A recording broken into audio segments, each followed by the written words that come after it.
지난 시간에 이어서 오늘은 하나님께서 이스라엘 민족을 부르신 목적과 그 결과에 대해 함께 살펴보고자 합니다. 함께 읽으신 4절 말씀을 보시면 하나님은 여호와의 사자, 선지하신 그리스도를 통해 독수리의 날개로서 이스라엘 민족을 보호하시며 인도하셨는데 바로 하나님 자신에게 인도하셨습니다. 우리는 자칫하면 하나님의 인도하심을 단지 땅 중심으로만 생각할 수 있습니다. 하나님께서 이스라엘 백성을 애굽에서 광야로 그리고 광야에서 가나안 땅으로 이끄신 것만을 하나님의 인도하심으로 생각할 수 있다는 것입니다. 그러나 하나님의 인도하심의 목표 지점은 단지 그러한 땅이 아닙니다. 하나님은 우리를 하나님 자신에게로 인도하십니다. 여기에 기독교의 핵심적인 특징이 있습니다. 그것은 기독교의 핵심은 바로 하나님의 존재 그 자체라는 것입니다. 많은 사람들이 기독교의 초점을 하나님 외에 다른 것에 맞추는 경우가 적지 않게 있습니다. 교회 건물이나 교회 안에 모인 사람들, 그 안에서 이루어지는 어떤 형식들, 또는 종교의 주체인 자기 자신의 감정이나 자신의 삶 가운데 경험하는 물질적 부여나 성공, 더 나아가서는 신비적 체험 등에 주목합니다. 물론 이 모든 것이 기독교와 전혀 상관이 없다고 볼 수 없겠지만 그것이 본질이거나 핵심은 아닙니다. 기독교의 핵심과 본질은 삼위일체 하나님이십니다. 하나님의 존재, 본질, 인격이 그 중심이고 핵심이며 전부입니다. 하나님이 우리의 신앙과 삶의 전부시라는 것이 납득이 되지 않을지도 모르나 우리 자신, 우리가 속한 전 우주, 우리의 삶, 우리의 삶이 속한 우주의 모든 운행, 이 모두가 하나님의 손안에 있습니다. 우리 삶에 아주 많은 요소들이 있고 복잡한 여러 일들이 있지만 그 모든 것은 다 하나님의 손안에 있습니다. 모든 것은 하나님의 섭리 아래 있고 모든 것은 하나님의 통치 아래 있습니다. 모든 것은 하나님으로부터 나오고 하나님에 의해 존재하며 하나님께로 돌아갑니다. 그러므로 우리의 믿음과 삶의 전부는 바로 삼위일체 하나님이십니다. 그렇기 때문에 우리는 우리의 왜곡된 초점을 돌이켜 하나님께 집중해야 합니다. 하나님을 바라보십시오. 하나님께 주목하십시오. 하나님께 담대히 나아가십시오. 그리스도를 믿고 그분 안에서 하나님을 의지하십시오. 그분이 우리의 핵심이고 본질이며 전부이십니다. 그렇다면 하나님께서 이스라엘 백성을 자신에게로 인도하신 이유는 무엇입니까? 그것은 5절 말씀에 있는 것처럼 그들이 하나님의 소유이기 때문입니다. 여기서 소유라는 것은 바로 보물을 뜻합니다. 칼빈의 표현을 빌리자면 하나님께서 너무도 귀하게 여기셔서 그분의 금고 속에 보관해 두신 보물을 의미하는 것입니다. 그래서 5절 말씀을 보시면 세계가 다 내게 속하였다고 말씀하신 하나님은 이스라엘 민족이 모든 민족 중에서 자신의 소유라고 말씀하십니다. 즉 세상 모든 것이 하나님께서 창조하신 하나님의 것이지만 그 중에서 이스라엘 민족은 특별한 소유, 바로 보물이라는 것입니다. 그래서 이스라엘 백성은 다른 민족이 일반 은총 가운데 있고 일반 계시를 받을 때 그들은 특별 은총을 받았고 특별 계시를 받았습니다. 그들은 하나님께 특별한 존재들이었기 때문입니다. 이 특별 계시, 특별 은총이 5절에서는 내 말과 내 언약으로 표현되어 있습니다. 보물, 내 말, 내 언약을 연결해서 생각하면 이것입니다. 하나님은 보물과 같이 귀하게 여기신 이스라엘 백성을 자신에게로 인도하셔서 그들과 언약을 맺으셨고 그들에게 언약의 법인 율법을 주셨다는 것입니다. 이 중에서 우리가 먼저 생각해 볼 것은 언약입니다. 하나님은 보물과 같이 귀하게 여기신 이스라엘 민족과 언약을 맺으시기 위해 그들을 자신에게로 인도하셨습니다. 그렇다면 언약이란 무엇입니까? 언약에는 다양한 개념들이 포함되어 있지만 우선적으로 생각해야 하는 것은 바로 특별한 관계입니다. 하나님은 보물과 같이 여기신 이스라엘 민족과 특별한 관계를 맺으시기 위해 언약을 맺으신 것입니다. 하나님은 그들의 여호와 하나님이 되시고 이스라엘은 하나님의 백성으로 삼으시고자 하신 것입니다. 그런데 이 언약은 하나님과 백성의 의미만을 담고 있는 것은 아닙니다. 이 언약에는 신랑과 신부라는 특별한 관계도 포함되어 있습니다. 그래서 선지서를 보시면 하나님은 자주 이스라엘 민족을 여인으로 표현하시고 그들과 결혼하셨다고 말씀하십니다. 그러므로 오늘 본문 말씀은 하나님께서 이스라엘 민족에게 프로포즈를 하시는 장면과 같습니다. 7절 말씀처럼 하나님께서 모세를 중매자로 삼으셔서 프로포즈의 내용을 이스라엘 백성에게 전달하시고 8절 말씀처럼 그것을 이스라엘 민족이 받아들이는 내용인 것입니다. 그래서 저는 이 설교를 준비할 때 이 본문을 읽으며 매우 설레었었습니다. 참으로 설레는 장면인 것입니다. 비록 이 언약식은 매우 엄숙하게 진행되지만 참으로 설레는 순간입니다. 그래서 하나님은 자신의 백성을 향한 자신의 심정을 이렇게 말씀하십니다. 스바냐 3장 15절입니다. 너의 하나님 여호와가 너희 가운데 계시니 그는 구원을 베푸실 전능자이시라. 그가 너로 말미암아 기쁨을 이기지 못하시며 너를 잠잠히 사랑하시며 너로 말미암아 즐거이 부르며 기뻐하시리라 하리라. 하나님은 지금도 우리를 이처럼 사랑하십니다. 하나님이 우리를 사랑하심은 무한한 사랑입니다. 우리를 향한 하나님의 사랑은 이루 말할 수 없는 사랑, 말로 표현할 수 없는 그러한 사랑입니다. 이런 사랑의 유비는 이 땅에 많이 나타납니다. 자식을 향한 부모의 사랑과 헌신, 희생, 사랑하는 이성을 향한 애끓는 사랑 등이 그것입니다. 그러나 그 무엇과도 비교할 수 없는 사랑은 바로 예수 그리스도께서 우리를 대신해 십자가에 달려 죽으신 그 사랑입니다. 이 사랑은 하나님의 사랑을 나타내는 유비가 아니라 하나님이 사람이 되셔서 사랑하신 하나님의 사랑 그 자체입니다. 우리를 사랑하신 예수님은 우리를 자기 몸처럼 자기 자신처럼 사랑하셨습니다. 그래서 우리의 모든 죄를 지시고 우리가 받아야 할 그 죄에 대한 값을 대신 치르셨습니다. 그리스도를 믿는 모든 사람의 죄를 진다는 것과 그 죄에 대한 형벌을 받는다는 것은 결코 가벼운 일이 아닙니다. 그 고통은 어떠한 인간도 겪어보지 못했고 앞으로도 겪을 수도 없는 너무나 큰 고통이요 희생입니다. 그럼에도 불구하고 그리스도께서 우리를 위해 이러한 고통과 희생을 감내하심은 바로 우리를 무한히 사랑하시기 때문입니다. 그런데 이러한 그리스도의 대속의 근원은 그리스도 자신의 사랑만이 아닙니다. 바로 우리를 향한 하나님 아버지의 사랑입니다. 우리를 향한 아버지의 사랑은 자신의 독생자를 대신 십자가에 못 박아 비참한 죽음을 죽게 하실 만큼 사랑하신 그러한 사랑입니다. 큰 사랑입니다. 그리스도는 아버지께 매우 특별한 존재입니다. 왜냐하면 그리스도는 아버지와 동일한 하나님이시기 때문입니다. 그토록 귀한 존재, 그토록 완전하고 사랑스러운 존재를 사람이 되게 하셔서 우리 대신 십자가에 버리신 것은 바로 우리를 얻으시기 위함입니다. 그래서 사도 바울의 고백과 같이 우리를 향한 하나님의 사랑은 십자가에서 확증되었고 그 사랑은 하나님의 사랑, 신적인 사랑이기 때문에 그 어떤 피조물도 우리를 향한 그 사랑에서 끊을 수 없습니다. 그러므로 이 사랑 안에서 안식하시기 바랍니다. 이 사랑으로 우리 안에 가득 채워 모든 공허함을 날려버리시기 바랍니다. 이 땅에서 이루어지는 부모와 자식의 사랑, 남녀 간의 사랑도 그 사랑이 크면 모든 어려움을 이길 것 같은 힘을 가집니다. 하물며 하나님의 사랑이겠습니까? 하나님의 사랑은 지금도 우리를 향해 쏟아 부어지고 있습니다. 그러므로 이 사랑에 주목하시고 모든 의심을 버리시고 온전한 믿음으로 그 사랑을 받으셔서 그 사랑 안에서 만족하시기 바랍니다.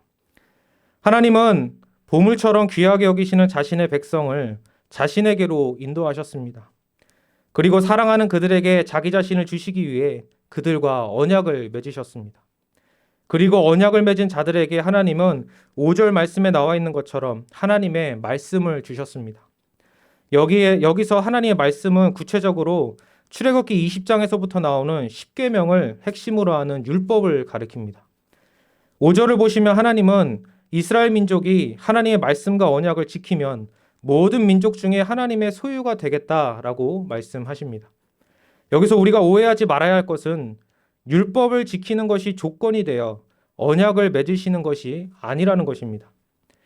다른 말로 하면 이스라엘 민족의 구원의 조건이 율법을 지키는 그들의 행위에 있는 것이 아니라는 것입니다. 왜냐하면 이 시내산 언약은 행위 언약이 아니라 은혜 언약이기 때문입니다. 이스라엘 민족은 하나님께서 아브라함과 이삭과 야곱과 맺으신 언약 안에 이미 포함된 자들입니다. 그러므로 이 말씀의 의미는 하나님께서 그들을 귀하게 여기시고 무한히 사랑하셔서 그들과 언약을 맺으시고 그들에게 율법을 주신 것을 귀하게 여기고 잘 간직하며 하나님의 말씀에 잘 순종하라는 것입니다. 그들을 향한 하나님의 사랑, 언약 안에서 자기 자신을 주신 하나님 그분 자신, 제사를 통해 그들의 죄를 대속하시어 자녀로 삼으신 그 은혜, 자녀로서 마땅히 따르고 순종해야 할 경건의 법, 곧 율법 등 이 모든 것을 귀하게 여기고 소중히 여기며 그분께 순종하고 그분을 의지하며 사랑하라는 것입니다. 이것이 그들에게 요구하시는 믿음입니다.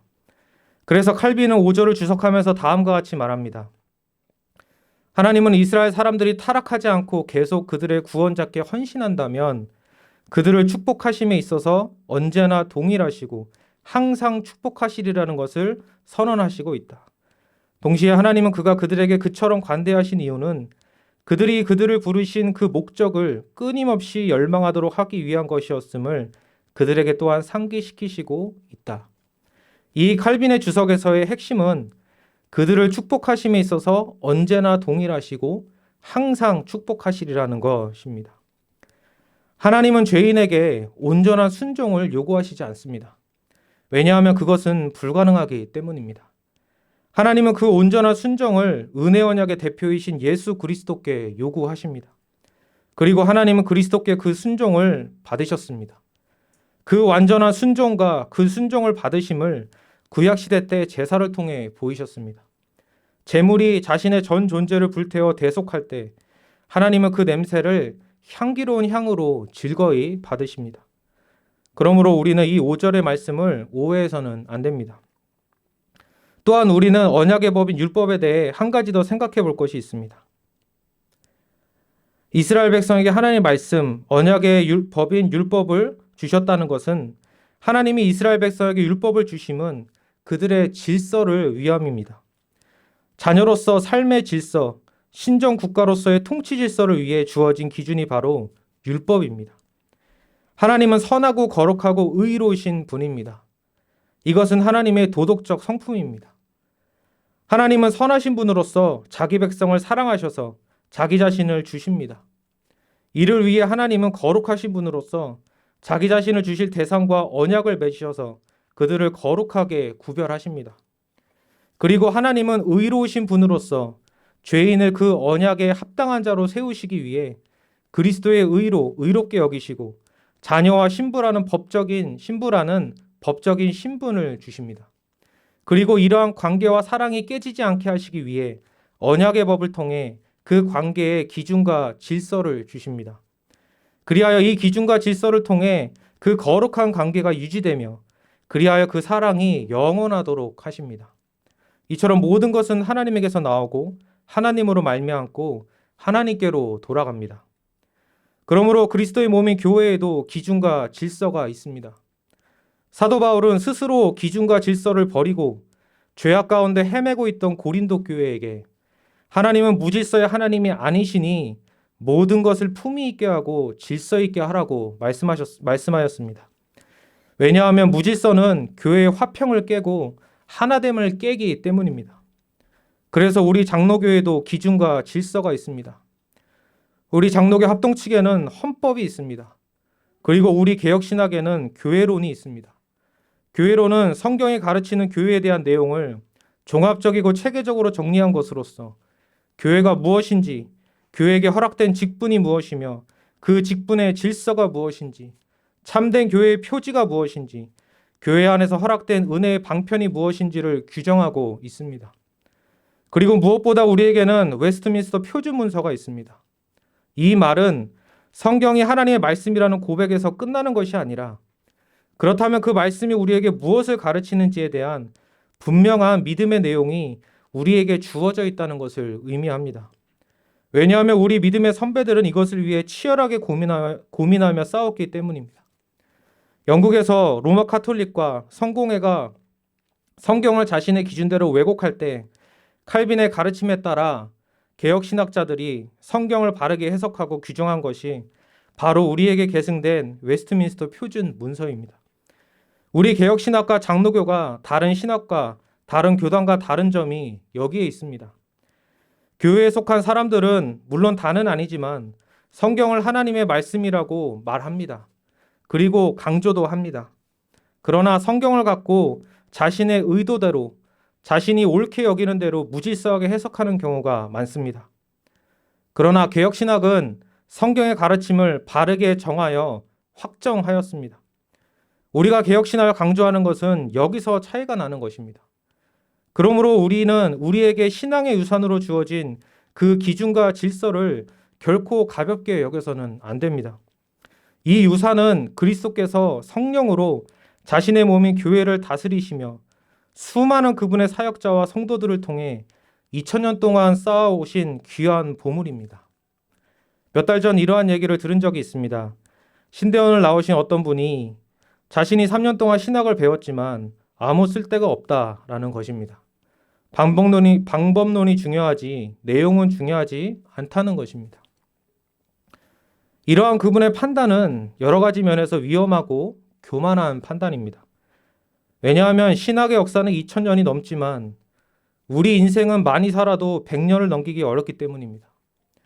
불과 수십 년 사는 사람이 2000년이 넘는 역사를 가진 신학의 필요 여부를 스스로 판단하는 것만큼 어리석고 교만한 것이 어디 있겠습니까? 또한 그토록 오랜 역사를 갖고 있기 때문에 한 사람이 단 몇 년으로 신학의 전부를 다 이해하여 그 필요성을 스스로 판단할 수 있는 데까지 나아가기란 매우 어렵습니다. 저는 신학을 18년 정도 공부해 오고 있지만 지금도 여전히 공부하고 있고 공부하면 할수록 믿음의 선배들의 깊이를 따라가기란 쉽지 않음을 철저히 느끼고 있습니다. 그러므로 신학과 신앙에 있어서 정말 중요한 가치는 바로 계승입니다. 잘 배우고 배운 것을 있는 그대로 믿고 받아들이는 것입니다.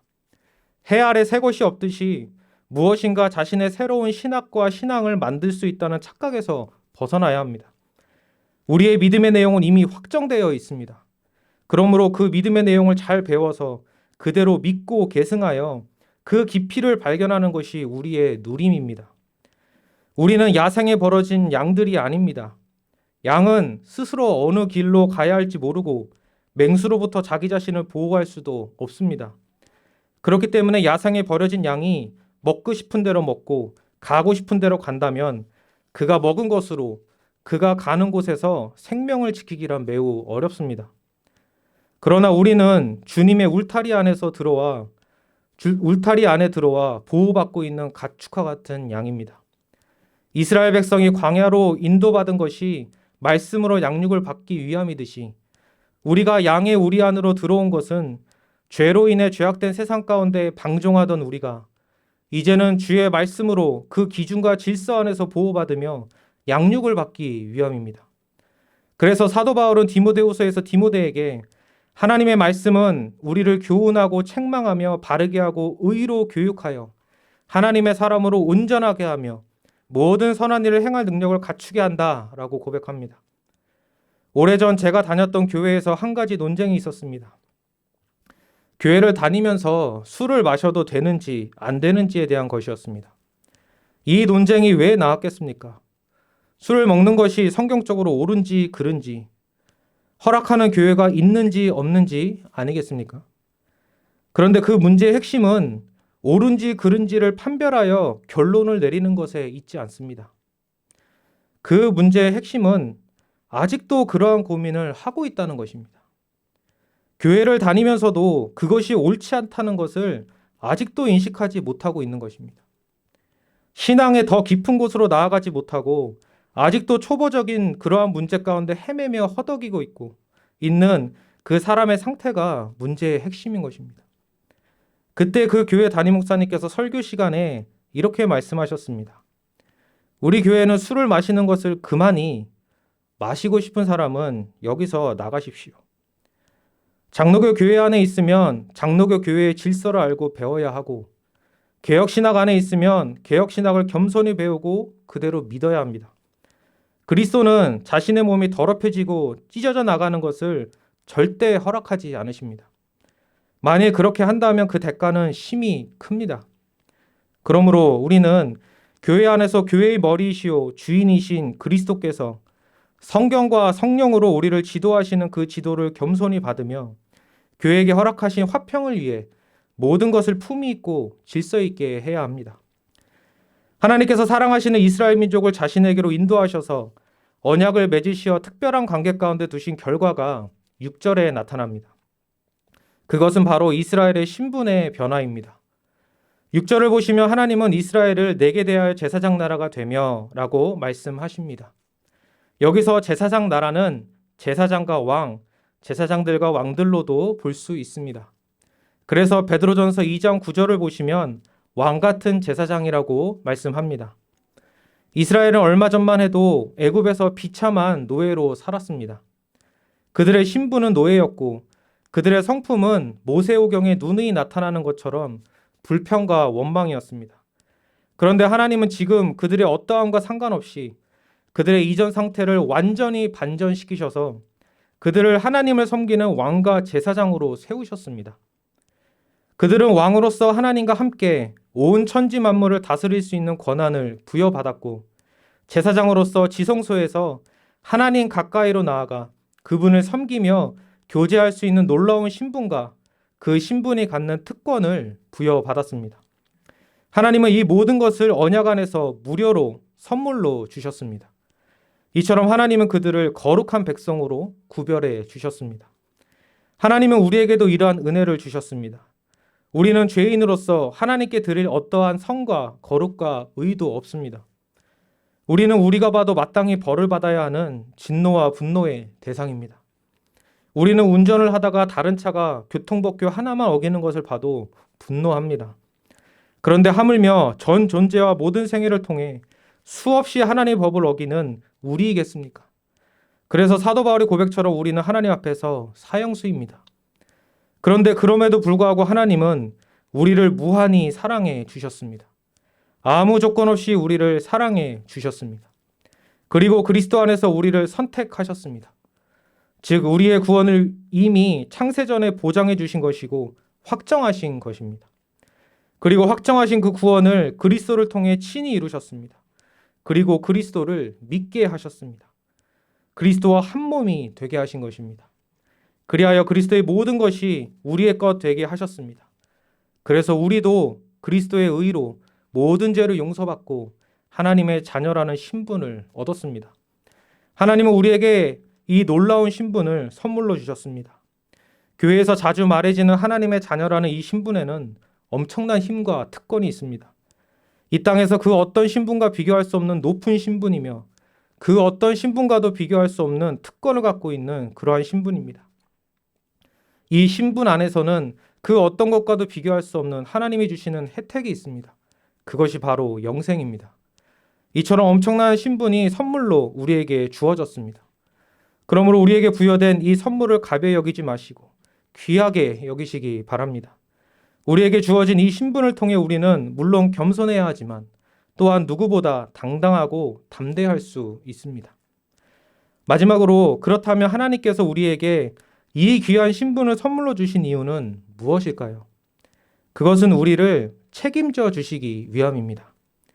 하나님이 우리의 언약을 맺으셔서 우리에게 자녀, 신부, 거할 전이라는 놀라운 신분을 주심은 우리를 책임지시되 끝까지 그리고 영원히 책임져 주시겠다는 하나님의 기쁘신 뜻이요 의지입니다. 저에게는 참으로 부족함이 많습니다. 저는 제가 사역자로서 합당한가에 대해 오랜 시간 고민했었습니다. 그럼에도 불구하고 하나님께서 저를 자녀로 삼으심은 저를 영원히 책임지시기 위함이며 저를 사역자로 부르시고 세우심은 부르시고 세우신 하나님께서 제게 주신 직분을 통해 친히 이루실 것이 있으시며 이루시기 위함입니다. 저는 연약하고 부족하지만 하나님께서 제 안에 철저하게 새기신 것이 있습니다. 하나님은 그분을 바르게 하는 지식과 믿음을 귀하게 여기신다는 것. 그래서 그것을 거부하거나 귀하게 여기지 않거나 왜곡하는 것을 싫어하신다는 것이며 다른 하나는 끝까지 사랑해야 한다는 것입니다.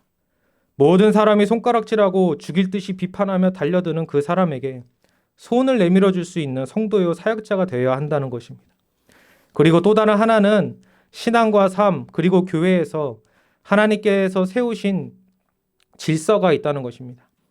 이 내용들이 하나님께서 저를 사역자로 부르셔서 저에게 깊이 새기고 계신 내용들이며 저를 선한 도구요 통로로 사용하셔서 이와 관련된 사역을 친히 이루실 것을 믿고 기대합니다.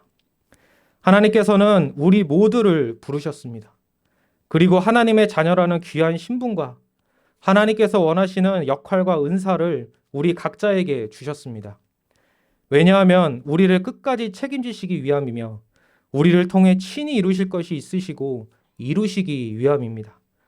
그러므로 어느 때든 우리를 끝까지 책임지시는 하나님, 우리를 통해 친히 이루시는 하나님을 굳게 믿고 의지하셔서 귀한 열매, 생명의 열매를 풍성히 맺으시는 저와 여러분이 되기를 간절히 소원합니다.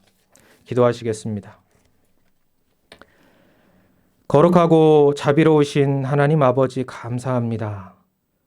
저희를 특별하게 여기시고 무한히 사랑하셔서 저희와 새 언약, 은혜의 언약을 맺어주시고 그리스도 안에서 저희에게 자녀라는 놀라운 신분을 주시고 또 저희에게 직분을 주셔서 저희를 통해 친히 일하시며 이루시는 그 모든 은혜에 진실로 감사드립니다. 하나님의 자녀로서 주신 기준과 질서에 합당하게 하나님을 사랑하고 이웃을 사랑하게 하시고 하나님을 바르게 알고 바르게 믿고 또한 그 하나님께만 영광 올리며 하나님을 깊이 사랑하는 저희 모두가 되게 도와주옵소서. 감사드리며 사랑과 은혜가 풍성하신 우리 주 예수 그리스도의 이름으로 기도드립니다. 아멘.